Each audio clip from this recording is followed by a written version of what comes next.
History holds secrets. Moments when a single clash of steel, a desperate defense, or a crushing defeat etched new lines on the map and redirected the very flow of empires.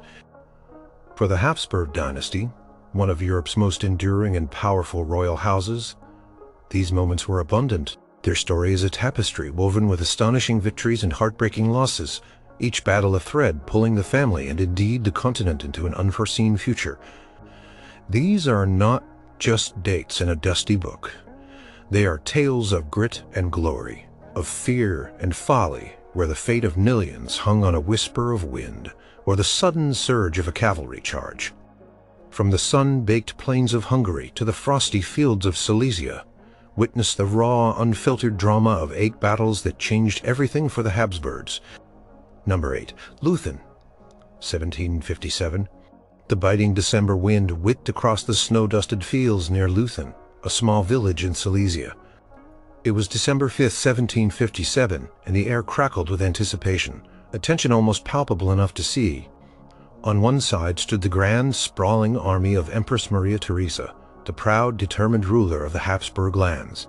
Her forces, a mix of Austrian Imperial and Allied contingents, numbered somewhere around 66,000 soldiers. They felt confident, perhaps even a little smug. Just weeks earlier, they had defeated Frederick the Great of Prussia at Kolin, sending a shockwave across Europe. Now, with Prince Charles Alexander of Lorraine and Count Leopold Joseph von Daun at their head, they were ready to finish the job, to reclaim Silesia, a rich province snatched away by Frederick. The Austrian line stretched for miles, a formidable wall of humanity, cannon and bayonets. Rooted firmly in defensive positions along the rolling terrain, their right flank rested on the village of Nypern, their left extended past Leuthen, anchored by the critical Salzburg hill. They believed their position was impregnable, their numbers overwhelming. They were waiting. They were so very wrong. Opposite them, the Prussian army under Frederick himself was a stark contrast. Smaller, numbering only around 36,000 men. They were a disciplined, fast-moving machine. Frederick, a military genius with a notoriously sharp tongue and an even sharper mind, had just endured a devastating defeat at Kolin and then scored a stunning victory against the French and Imperial forces at Rossbach. He knew the stakes. Losing Silesia meant a crippling blow to his kingdom. Perhaps its very end he had to win. As dawn broke, a heavy fog initially blanketed the battlefield, adding an eerie silence to the morning. Frederick used this natural screen not to attack head-on, but to perform one of the most audacious and brilliant maneuvers in military history, the oblique order. While a small detachment of his cavalry and some light infantry engaged the Austrian right flank, making it seem like the main Prussian attack would come there, the bulk of his army began a silent, disciplined march to the south. They moved parallel to the Austrian lines, hidden by the fog and the undulating ground. Their columns, a testament to Prussian drill and precision. Hour after hour the Prussians marched, their boots crunching on the frozen earth, their breaths pluming in the cold air. Austrian lookouts straining through the thinning fog occasionally spotted glimpses of their movement, but Prince Charles, convinced the main attack was on his right, dismissed these reports. He believed Frederick was either retreating or attempting some flanking maneuver against his right. He even began shifting some of his reserves to reinforce that section, inadvertently weakening his center and left. By late morning, the sun began to burn away, the last of the fog revealing the staggering truth. The main Prussian force was not where the Austrians expected them. They had completed their long march, their entire army, now arrayed on the Austrian left flank, ready to strike a devastating blow. The Austrians were caught completely off guard, their long, thin line now facing a deep, concentrated Prussian assault. The 1st Prussian Brigade slammed into the unsuspecting Austrian left, which was still trying to reorient itself. The impact was brutal. Prussian infantry, moving with an almost unnatural speed and firing with deadly accuracy, tore through the Austrian ranks. The fight for the critical Salzburg hill was particularly fierce. Austrian grenadiers, elite troops, fought with desperate bravery, but the sheer momentum and concentrated fire of the Prussians were too much. Regiments began to waver, then to break. Prince Charles, realizing his grave error, frantically tried to reform his lines, swinging his entire army like a giant unwieldy gate. But the maneuver was slow, clumsy, and difficult under enemy fire. Austrian units, once neat and orderly, became a confused mass. Their formations tangled, their command structure unraveling. The terrain which they had chosen for defense now worked against them, their reserves struggling to move quickly enough through the broken ground, and their own retreating comrades. Frederick, observing the chaos, unleashed his cavalry. General Leuthen, leading the Prussian horsemen, crashed into the exposed Austrian flank, adding to the disarray. The Austrian cavalry, initially strong, found itself outmaneuvered and overwhelmed. Their charges lacking cohesion. As the afternoon wore on, the battle became a bloody rout. They pushed the Austrians back through Leuthen village itself, which became a maelstrom of street fighting and desperate last stands. Houses burned, cannon roared, and the screams of the wounded mingled with the shouts of commanders. Austrian soldiers, once confident, now fled in panic, abandoning their weapons, their standards, and their comrades. By dusk, the battle was over. The Prussian army, though exhausted, stood victorious on the field. The Austrian army, once mighty, was shattered. Estimates of their losses were catastrophic. Over 22,000 casualties, including killed, wounded, and captured.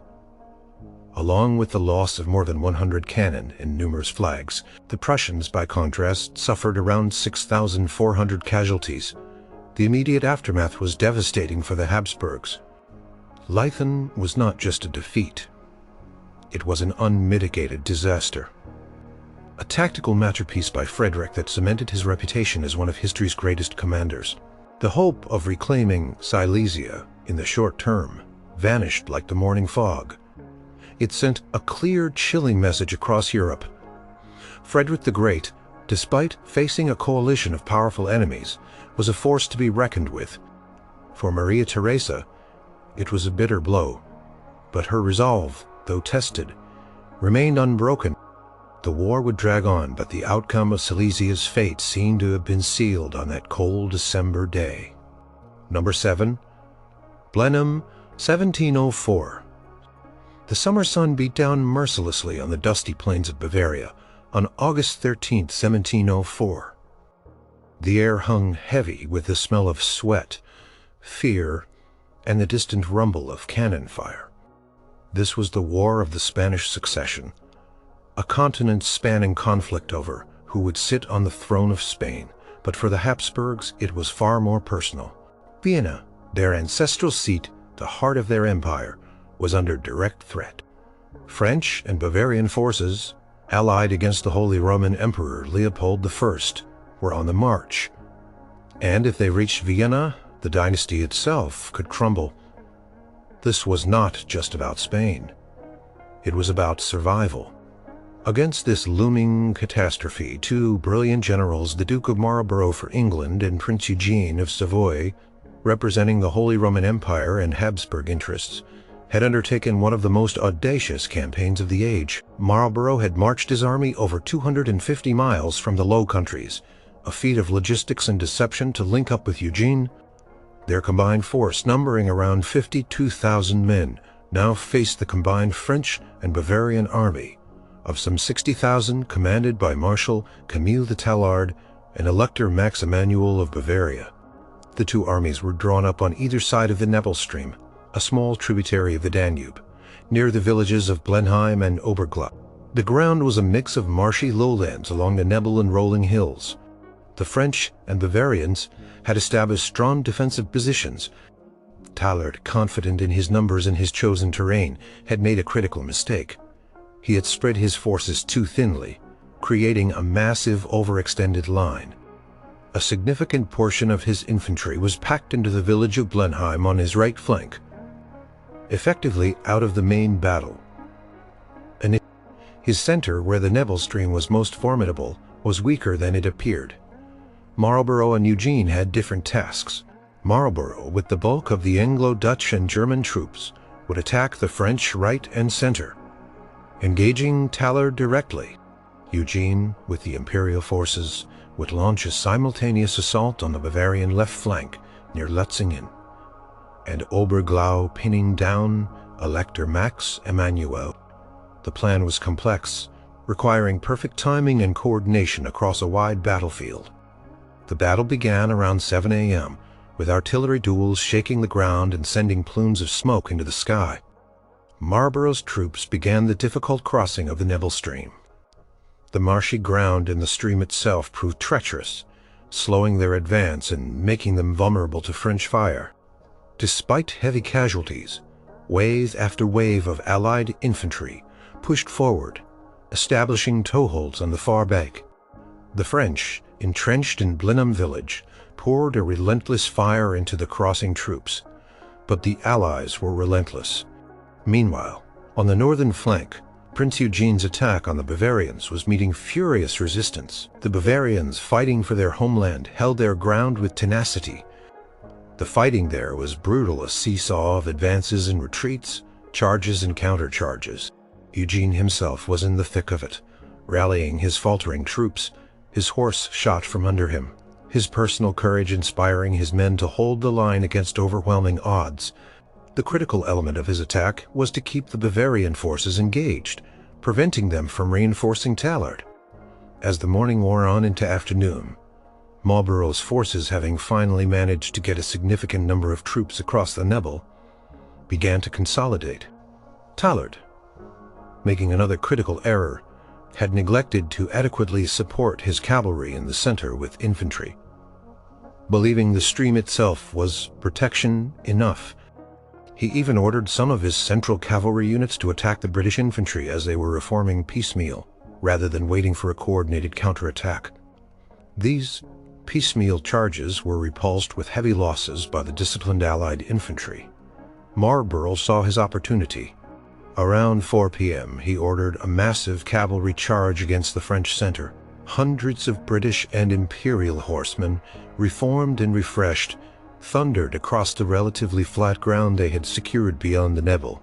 They smashed into the French cavalry, already demoralized and disorganized by their earlier failed attacks. The shock of the charge was immense. French lines buckled, then shattered. The French cavalry, once the pride of Europe, fled in panic, leaving their infantry exposed and vulnerable. With the French center broken, Marlborough's infantry pivoted, wheeling to envelop the remaining French forces. Marshal Tallard himself, attempting to rally his fleeing troops, was captured by Allied cavalry, an unheard-of humiliation for a French commander of his rank. On the French right, the thousands of French infantry trapped in Blenheim village, cut off and surrounded, found themselves in a desperate situation. Their attempts to break out were met with fierce resistance. As evening approached, facing overwhelming numbers and realizing their position was hopeless, over 10,000 French soldiers surrendered en masse, a staggering loss by nightfall. The battle was over. Blenheim was an unmitigated disaster for France and Bavaria, and a stunning, decisive victory for the Grand Alliance. The French and Bavarian armies suffered around 30,000 casualties, including dead, wounded, and captured, along with a loss of over 100 cannon. And Ostother? The Allies suffered around 12,000 casualties. The immediate aftermath was saved. The French, who had seemed invincible just a few months earlier, were now on the defensive. The victory at Blenheim fundamentally altered the course of the War of the Spanish Succession, proving that France could be beaten and boosting the morale and confidence of the Allied powers. It was a day that saw the combined genius of Marlborough and Eugene save an empire. Number 6. Zenta, 1697. The river Tisza, wide and sluggish, flowed through the vast plains of Hungary on September 11, 1697. The air was thick with the dust kicked up by tens of thousands of marching men, and the scent of gunpowder was never far away. For decades, the Ottoman Empire had been a relentless force, pushing into Central Europe, threatening Vienna itself. But now, The tide was turning. The Great Turkish War, a long, brutal conflict, was entering its final, decisive phase. Leading the imperial forces, fighting for the Holy Roman Empire and Habsburg interests, was a general who would become a legend, Prince Eugene of Savoy. Barely in his mid-30s, Eugene was a tactical genius, daring and utterly fearless. He commanded an army of around 50,000 men, a mix of Austrian, German, and Hungarian soldiers. Facing him was the full might of the Ottoman Empire, led by Sultan Mustafa II himself, commanding a force estimated to be between 80,000 and 100,000 strong. The Sultan was determined to reverse the Ottoman Empire's recent setbacks and reassert its dominance in Hungary. Eugene had been shadowing the Ottoman army for weeks, trying to provoke a battle on favorable terms. Mustafa, meanwhile, was attempting to bypass the imperial army and launch a new offensive into Transylvania. As the day began, the main Ottoman force was attempting to cross the Tisa River at a pontoon bridge near the town of Zenta. It was a slow, cumbersome process, with thousands of men, horses, and wagons making their way across the improvised bridge. Eugene, receiving intelligence of the Ottoman crossing, immediately grasped the opportunity. This was the moment he had been waiting for. The Ottoman army, strung out and vulnerable during a river crossing, presented a perfect target. He ordered a forced march, pushing his troops to their limits, racing against time to reach Zenta before the entire Ottoman army could get across. The imperial troops, though exhausted from the rapid march, moved with an urgency, fueled by the promise of a decisive engagement. By late afternoon, around 6 p.m., the vanguard of Eugene's army appeared on the scene. Catching the Ottomans completely by surprise, Sultan Mustafa II had already crossed to the eastern bank with his cavalry, believing his main force was safe, but the bulk of his army, including his elite janissaries, his artillery, and his baggage train, was still on the western bank, or in the process of crossing the pontoon bridge. The sudden appearance of the imperial army sent a wave of shock through the Ottoman camp. Chaos erupted. Soldiers scrambled for their weapons, trying to form defensive lines, but they were already in disarray. Eugene wasted no time. He ordered a full-scale assault. The imperial army attacked in a crescent formation, pressing in on the disorganized Ottoman camp. The Austrian infantry, disciplined and well-drilled, advanced under a hail of Ottoman arrows and musket fire, their bayonets fixed. The fighting was brutal and chaotic. The Ottoman artillery, largely useless as it was still being brought across the river or was improperly positioned, offered little effective resistance. The pontoon bridge, the Ottomans' only escape route, quickly became a choke point of unimaginable horror. Thousands of Ottoman soldiers, realizing they were trapped between the attacking imperial army and the river, stampeded towards the bridge, desperate to escape. The bridge, overloaded, began to collapse, sending hundreds, then thousands plunging into the deep cold waters of the Tisa. Those who managed to get onto the bridge were easy targets for the imperial artillery and musketry, which poured a devastating fire onto the struggling mass of humanity. Prince Eugene's cavalry, sensing the complete collapse, pressed the attack with furious energy, cutting down fleeing soldiers, sweeping through the camp. The Ottoman leadership was thrown into disarray. Many of their commanders were killed or captured trying to rally their men. Sultan Mustafa II, watching the carnage unfold from the eastern bank, was powerless to intervene. His elite guard could only watch as his army was systematically annihilated. The battle lasted only a few hours, but its intensity was immense. By sunset, the fighting was largely over. The scale of the Ottoman defeat was staggering. Around 30,000 to 50,000 Ottoman soldiers were killed or drowned in the river. Nearly all their artillery, 164 cannon, was captured along with their immense baggage train, the Sultan's own tent, the imperial war chest, and the Grand Vizier's seal.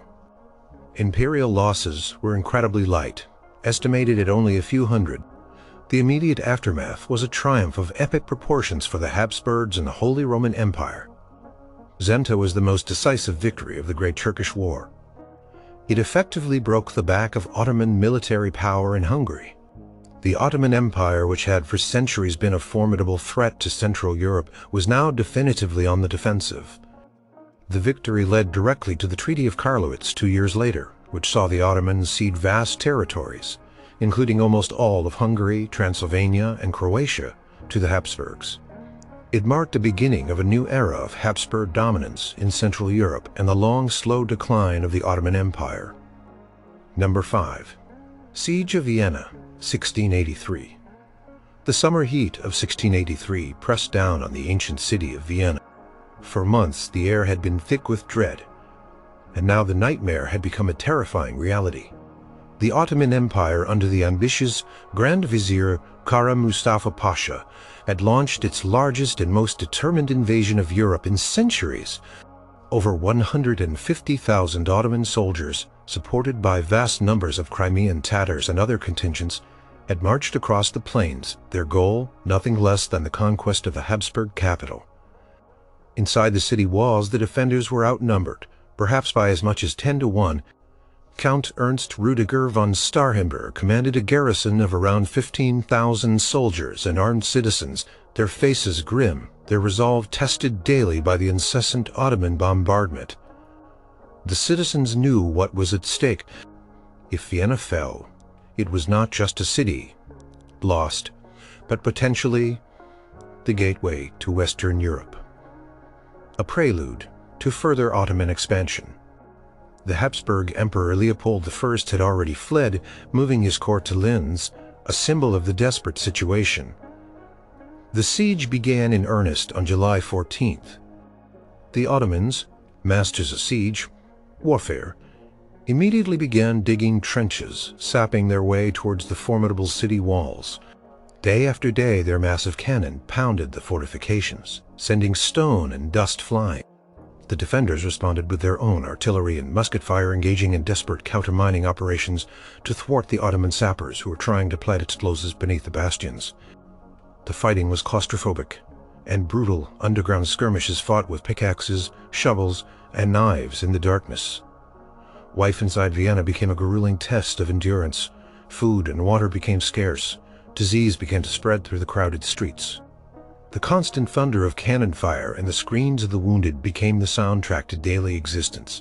Defenders fought bravely, repelling assault after assault, holding onto every inch of ground with fierce determination.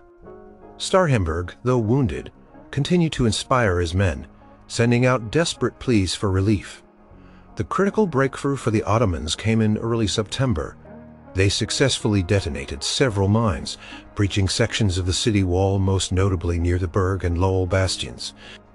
Ottoman storming parties poured into the gaps, but each time they were met by a fanatical resistance from the Viennese defenders, who threw everything they had into holding the breaches, often fighting hand-to-hand amidst the rubble. Hope seemed to dwindle with each passing day. Just as the city was on the verge of collapse, a glimmer of light appeared on the horizon. A vast relief army, assembled from various German states of the Holy Roman Empire, and most crucially, a powerful contingent from the Polish-Lithuanian Commonwealth, led by their king Jan III Sobieski, had finally arrived. This combined force, numbering around 70,000 to 80,000 men, took up positions on the Kahlenberg Hills. Overlooking Vienna, on September 12th, the decisive moment arrived. Dawn broke over the besieged city, and from the Kahlenberg a thunderous roar erupted. The relief army under Sobieski's overall command launched its attack. The Polish winged hussars, famed for their incredible charges and fearsome appearance, formed the spearhead of the largest cavalry charge in history.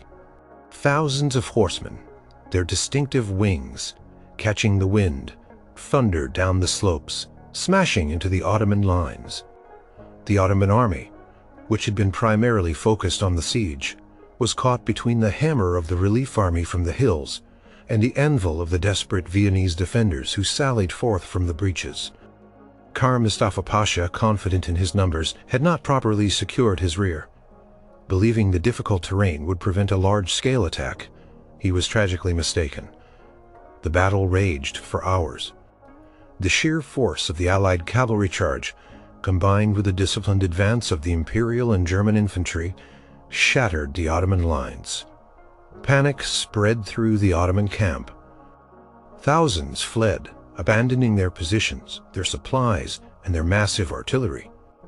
Kara Mustafa Pasha, himself realizing the complete collapse of his army, ordered a retreat, but it quickly devolved into a desperate rout. By evening, the battlefield was littered with Ottoman dead, and their once vast encampment, filled with immense riches, was in Allied hands.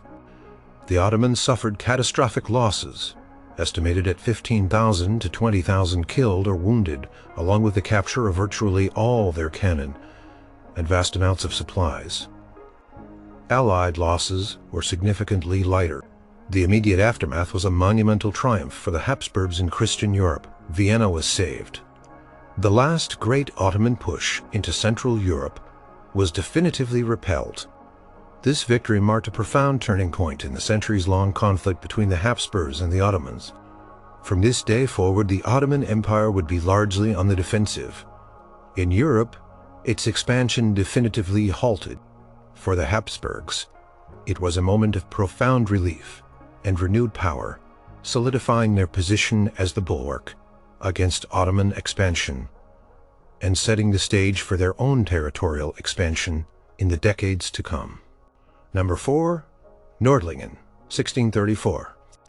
The 30 Years' War had been tearing Central Europe apart for 16 long years when the armies converged near Nördlingen in Bavaria on September 6, 1634. This was a conflict of unimaginable brutality fueled by religious zeal, dynastic ambition, and territorial greed. For the Habsburgs, rulers of the Holy Roman Empire, the war was a fight for their very survival. As the dominant power in Germany and Bohemia, they had faced a formidable foe in the Swedes, who, under their brilliant king Gustavus Adolphus, had swept through Germany, threatening the imperial heartland. Gustavus Adolphus was gone, killed at Leuthen, but his disciplined army, still a potent force, remained. The battle lines were drawn between a combined imperial and Spanish army, numbering around 33,000 men, led by King Ferdinand of Hungary, the future Emperor Ferdinand III, and the Cardinal Infante Ferdinand of Spain. Opposing them was a Swedish and German Protestant army of approximately 25,000, commanded by Gustav Horn and Bernhard of Saxe-Weimar. The imperial and Spanish forces were eager to prove their might and reverse the Swedish dominance. The Swedes, though smaller in number, still held to the belief in their own invincibility.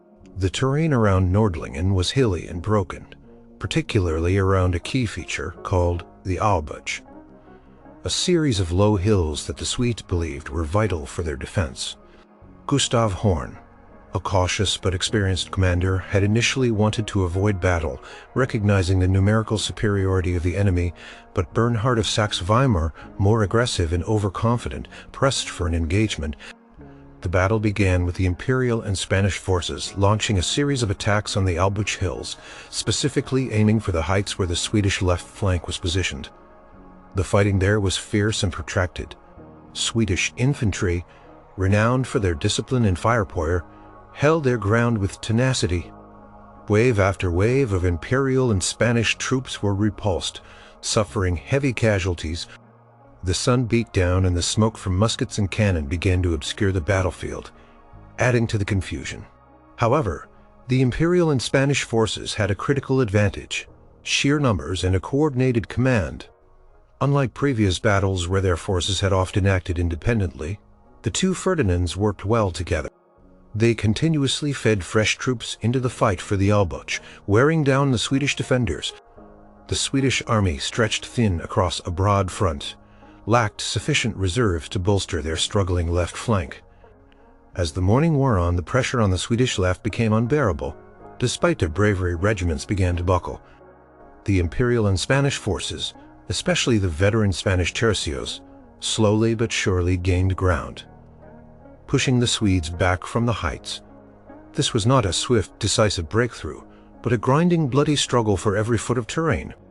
Bernhard of Saxe-Weimar seeing the perilous situation on Horn's left, tried to send reinforcements, but the rough terrain and the ongoing fighting made it difficult to move troops quickly and effectively. The Swedish cavalry, while skilled, found themselves outmaneuvered by the combined Imperial and Spanish horsemen. By early afternoon, the Swedish left flank finally broke. The disciplined Swedish infantry, which had seemed so formidable for so long, began to rout. Gustav Horn, trying to rally his men, found himself caught in the tide of fleeing soldiers and was eventually captured. This was a devastating blow to the Swedish command structure. With their left shattered, the rest of the Swedish and Protestant army was exposed and began to collapse. The Imperial and Spanish cavalry, sensing victory, pursued the fleeing enemy with relentless fury, turning the retreat into a full-scale rout. Thousands of Swedish and German soldiers were cut down as they fled, their once proud formations dissolving into a panic mob. The battle was a catastrophic defeat for the Swedish and Protestant cause. They suffered immense losses, estimated at 14,000 to 17,000 casualties, including dead, wounded, and captured, effectively half their army. They also lost virtually all their artillery and their entire baggage train. Imperial and Spanish losses, while significant at around 3,500, were far less crippling. The immediate aftermath was a dramatic shift in the balance of power in the 30 Years' War. Nordlingen broke the myth of Swedish invincibility. It forced Sweden to reconsider its strategy and dramatically weakened the Protestant cause in Germany. For the Habsburgs, it was a moment of immense triumph. It secured their control over southern Germany and pushed back the Protestant threat. It also had a direct consequence. It finally compelled France under Cardinal Richelieu to directly intervene in the war, fearing a complete Habsburg dominance over Europe. The conflict would continue for many more years, but Nordlingen marked a crucial turning point, securing the Habsburg position in the Holy Roman Empire and reshaping the alliances and objectives of the great powers. Number 3. White Mountain, 1620. The chilly autumn air of November 8, 1620, clung to the Biela Hora, or White Mountain, a low ridge just west of Prague. This was more than just a battle. It was the explosive start of the 30 Years' War, a conflict that would define an entire era and reshape the map of Europe for the Habsburgs. The stakes were incredibly high. Bohemia, a vast and wealthy kingdom, had erupted in revolt against them. Electing their own Protestant king, Frederick V, the Elector Palatine, if the Habsburgs lost Bohemia, their power in Central Europe would be severely crippled. Their dream of a unified Catholic empire shattered. The Bohemian rebel army, a mix of Protestant Bohemians, mercenaries, and allied forces numbering around 21,000 men, was commanded by Christian of Anhalt and Count Heinrich Matthias Thurn. They had taken up a strong defensive position on the White Mountain, believing the terrain and their numbers would protect them. They also felt divine favor was on their side, fighting for religious freedom against Habsburg Catholic dominance. Opposing them was a smaller but more professional and disciplined army of about 27,000 Imperial and Catholic League soldiers. These forces were loyal to the Habsburg Emperor Ferdinand II and were led by the seasoned general Johann Cerclas, Count of Tilly, and Charles Bonaventure de Longueval, Count of Bucquoy. They had marched swiftly on Prague, eager to crush the rebellion and restore Habsburg authority. The morning of the battle was cold and foggy. The Imperial and Catholic League forces formed up their various contingents, a colorful display of banners and armor. Tilly, a veteran of countless campaigns, cautiously surveyed the Bohemian positions. The Bohemians held the crest of the ridge, their artillery positioned to cover the approaches. They felt secure, perhaps too secure. Many of their soldiers were new recruits, and their commanders, while brave, lacked the cohesion and experience of their adversaries. Around noon, the Imperial army began its advance. The attack was concentrated on the Bohemian left flank. The initial thrust was met with fierce resistance. Bohemian musketeers poured fire into the advancing Imperial troops, and a countercharge by some Bohemian cavalry temporarily pushed back the attackers. For a brief moment it looked like the imperial assault might falter. However, the Imperial and Catholic League commanders quickly brought up reserves and renewed the attack with relentless determination. The disciplined German and Walloon infantry, fighting for the Catholic cause and their emperor, pressed forward. Their pike formations were impenetrable, and their musketeers delivered volley after volley. The turning point came quickly and dramatically. An Imperial cavalry charge, led by the brave Walloon commander Charles Bonaventure de Longueval, Count of Bucquoy, smashed into the Bohemian left. Simultaneously, elements of Tilly's infantry found a weak point in the Bohemian lines, perhaps a gap that had been left open, or a unit that was less well trained. They exploited it ruthlessly. The Bohemian lines, already under pressure, began to crack. The sudden breakthrough on their left caused panic to ripple through their ranks. Many of the newer Bohemian recruits, seeing their comrades falter, lost their nerve. What started as a tactical retreat quickly devolved into a full-blown rout. Thousands of Bohemian soldiers threw down their weapons and fled, streaming back towards Prague in a desperate flight for safety. The Imperial cavalry, sensing victory, gave chase, cutting down hundreds of fleeing rebels. The battle was astonishingly short, lasting only about 2 hours. By mid-afternoon, the field was secured by the Imperial forces. The Bohemian army was utterly shattered. Estimates vary, but they suffered around 4,000 to 5,000 casualties, including killed, wounded, and captured, along with the loss of all their artillery and their entire baggage train. Imperial and Catholic League losses were remarkably light. Perhaps only a few hundred. The immediate aftermath was cataclysmic for Bohemia, and a monumental victory for the Habsburgs. King Frederick V, the Winter King, fled Prague in disgrace. His brief reign over. The Habsburgs, under Ferdinand II, exacted a brutal retribution. Bohemian Protestant nobles were executed, their lands confiscated and given to loyal Catholics, many of whom were foreign mercenaries or Habsburg supporters. Protestantism was suppressed, and Bohemia was forcibly recatholicized. Its distinct status reduced, becoming, for centuries, an integral, loyal part of the Habsburg hereditary lands. White Mountain solidified Habsburg power in Central Europe, ensuring their dominance for centuries. It extinguished the Bohemian revolt and fundamentally changed the religious and political landscape of the region, ensuring that the Habsburg dynasty would remain a preeminent force, albeit one that would continue to face challenges from other European powers. The victory at White Mountain allowed the Habsburgs to pursue their vision of a stronger, more centralized and Catholic empire. Number 2. Siege of Vienna, 1529. The late summer of 1529 brought not just heat, but a terrifying new reality to Vienna. From the east, a storm of unprecedented scale was approaching. Sultan Suleiman the Magnificent, the powerful ruler of the Ottoman Empire, had launched a massive invasion of Europe. His ultimate goal, the conquest of the Holy Roman Empire and its prized city, Vienna, the seat of the Habsburgs. His army was immense, perhaps as many as 120,000 to 150,000 strong. A truly overwhelming force compared to anything Europe had seen in centuries. Inside Vienna, the defenders braced themselves. Nicholas, Count of Salm, an experienced general, commanded a motley garrison of around 20,000 men, a mix of imperial troops, German mercenaries, and armed Viennese citizen. Emperor Ferdinand I, Charles V's brother, and the Habsburg ruler of Austria, had managed to bolster the city's defenses and provide some supplies before the siege began. But the city was still isolated and heavily outnumbered. The psychological impact of facing such a colossal and victorious army was immense. The siege began on September 27.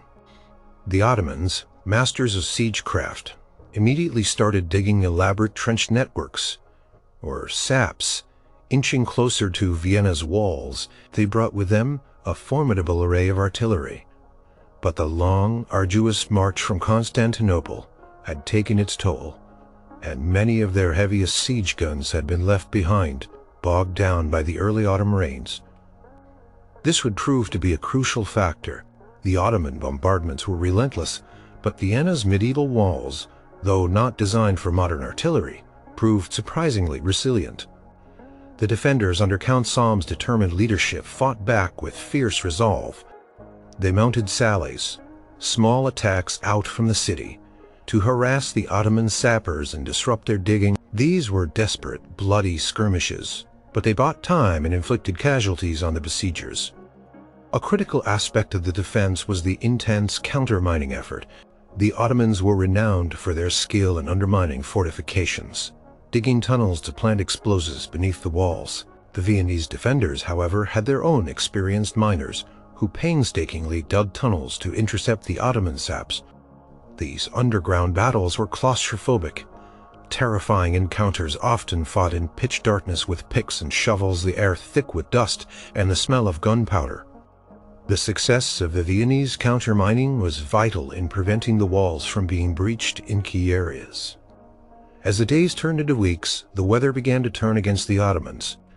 Heavy rains transformed the battlefield into a muddy quagmire, making it difficult to move supplies, operate artillery, and conduct large-scale assaults. Disease began to spread through the Ottoman camp, and their supplies, already stretched thin by the long march, dwindled. The Ottoman janissaries, the Sultan's elite infantry, grew restless, frustrated by the lack of progress and the unexpected resilience of the Viennese. Suleiman, seeing his army's morale and effectiveness declining, launched a series of massive assaults in early October. On October 11th and 12th, the Ottomans unleashed their full fury, attempting to storm the walls, particularly targeting the vulnerable sections near the Stuvengate and the Kartenerter. These assaults were met with fanatical resistance from the Viennese garrison, who, despite their exhaustion and heavy casualties, repelled every attack. They fought from behind barricades in the rubble of their city, refusing to yield. On October 14, with winter approaching and his army suffering, Suleiman made the momentous decision to lift the siege. His forces were depleted, his heavy guns ineffective, and the spirit of his troops waning.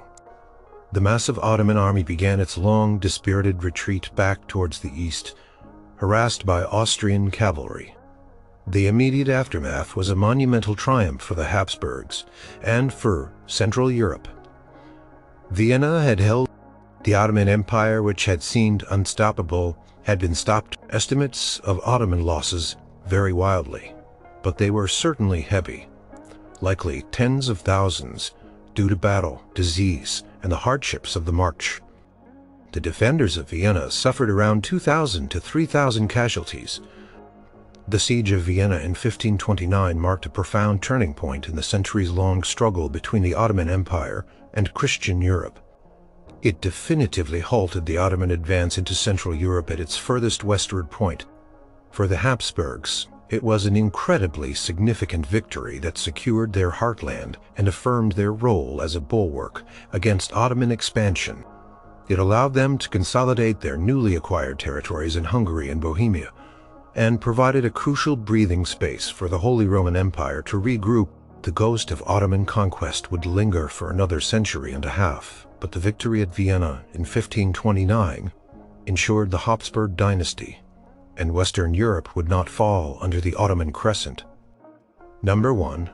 Mohacs, 1526. The sun beat down on the marshy plains of Mohacs in southern Hungary on August 29, 1526. The air was heavy, not just with the summer heat, but with a palpable sense of doom. This was a day that would echo through centuries, reshaping the map of Central Europe and irrevocably altering the fate of the Habsburg dynasty.